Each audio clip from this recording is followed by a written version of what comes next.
Hello everyone, this is Denise All My Dolls, and sorry about my voice. I got a bit of a cold, and so if it doesn't come out right, this will be a voiceover. I'm also in the boiler room, and the boiler's on, so hopefully it's not too much noise. Now, it is currently February, and so we'll see how long it actually takes me to get this video posted. I'm getting ready for the spring clothing, and so I have quite a few more dolls than I had before. And I am starting early. At least I think this is early. We'll see if everybody gets dressed by May. I've got quite a few Willow Wishes too, so I had to introduce some new patterns. And what I'm currently doing now is I have some fabrics I got from Joann's, and I wanted to have a variety of outfits. So I didn't want to buy like a yard of fabric, because once I do that, then you're going to get, 3 or 4 dolls with the same pattern. So this time I decided I would get some fat quarters, and we will see how that works out. But after I had gotten the fat quarters, I found these trims at Mark's, which is a local discount kind of grocery store type thing, and they always have all these closeouts in the aisles. And so I kind of wish I had found these first, because I would have just gotten solid patterns, which wouldn't have been a problem, and trimmed them all. But hey, that's pretty cool. So I am going to go back after I've already used these guys up and my other stash of clothing that I'm recycling for the dolls. And I'll deck out some things with all these really cool trim.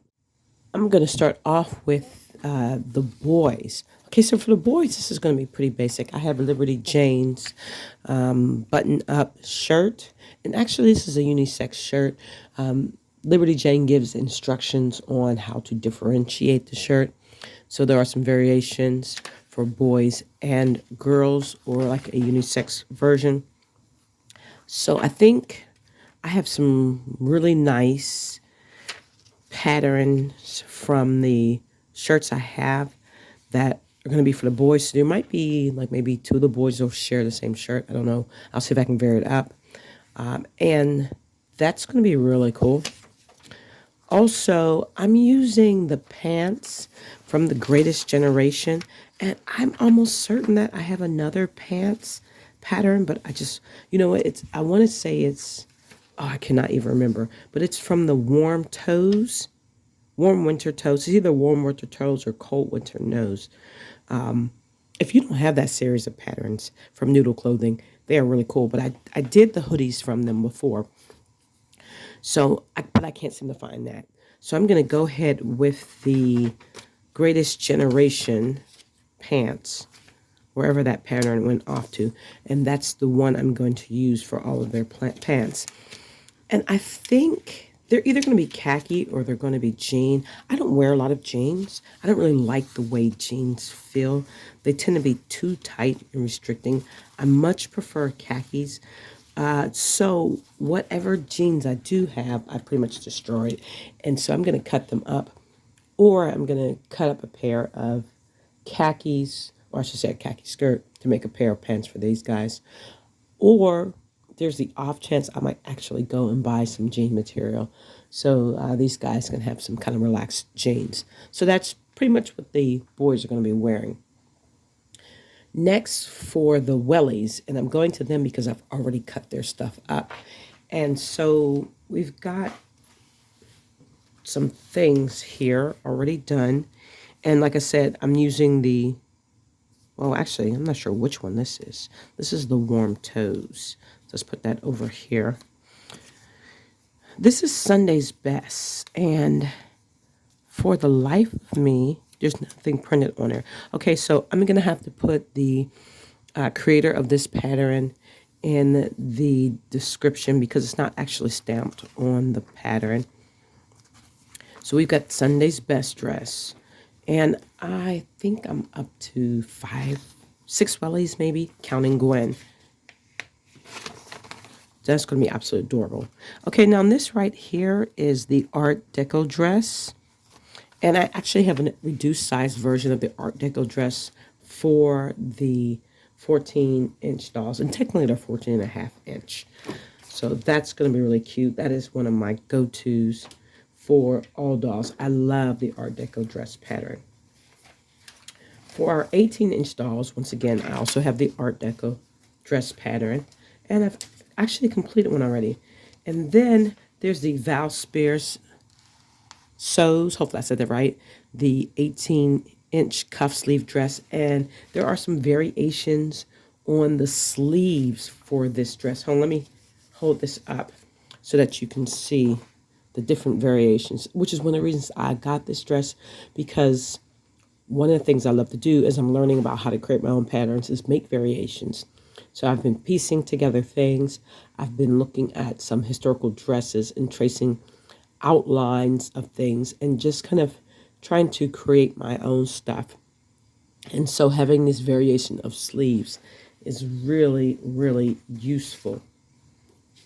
And then after that, there's a flare dress front, which is also from Val Spears Sews, and I'm looking forward to making that dress. I laid out all my pieces here to make sure I have all the pieces that I need in order to make the pattern. The sleeve cuff and the sleeve, the collar, the placket, front, and the back. Now, I always go to whichever one's going to have the fold, and it's going to get the priority for the fabric. So I'm piecing this fabric together because it's not a piece of fabric. It's actually an old shirt. And it's a pretty old shirt. So I'm in the business of the conservation of fabric just because. So I'm going to find a good spot here. The best thing you can always do for yourself is to iron this fabric ahead of time.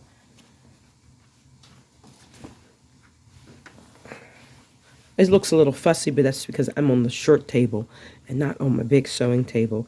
And I've got a bunch of junk everywhere. So it helps if you have a clear table. So I'm checking the width. Oh, that's perfectly fine. Everything is straight and lined up.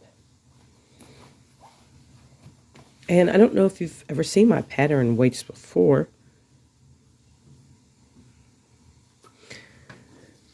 They are just some type of pieces of steel or something my dad got from the factory. They're like gigantic washers. So at any rate, we'll stick those guys down.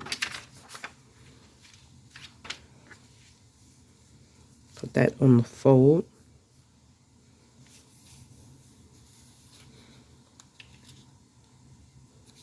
Close to the edge. And then over here I have some room for, let's see, either a collar or the placard. Both of them are cut too.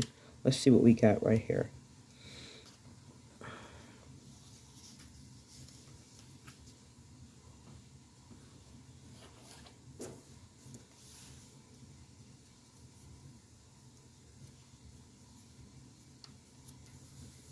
So I'm going to put the collar on that edge.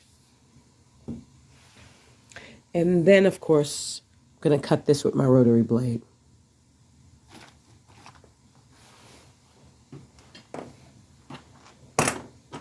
Which I buried, and I could hear under here. And I love the rotary blade. I used to, mark everything with chalk and then cut it with the scissors. But since I discovered rotary blades, it's much better way to go. What I do need to get, I keep forgetting, was at Joann's the other day, is I need to get the tip for rotary cutting, because I don't know how many times I've cut myself with the rotary cutter. Not a great idea. Okay, so my next set of patterns, this one is McCall's 1637, and it's just a jumper dress.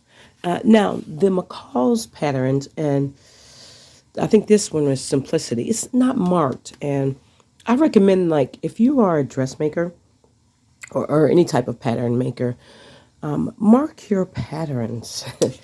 That's the one fault I would say for any of the patterns I've downloaded that are not marked. See, this pattern is marked Liberty Jane. So when I have like 50 patterns, I know who the maker of it is. Makes it so much easier to make the videos too and give credit.